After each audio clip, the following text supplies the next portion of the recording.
Hey guys, good morning. Kape-kape muna tayo. Actually guys, mas gusto ko yung pure na kape kaysa sa 3-in-1. Yes.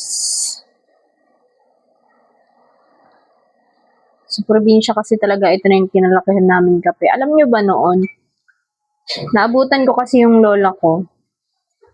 Gumagawa yan ng kape. Alam nyo ba yung bigas? Tinututong niya yun guys. Tapos ang sarap. Rice coffee, yun. Rice coffee, naalala ko na. Grabe, ang sarap pala ng rice coffee. Tapos, anuhan mo lang siya ng asukal. Kape na talaga siya. Lasang-lasa mo talaga yung, sinunog ba? Ang sarap, guys. So, mga nakakaalam lang nan siguro sa mga probinsya, no?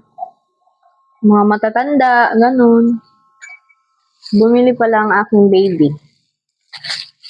Tara guys, almusal tayo.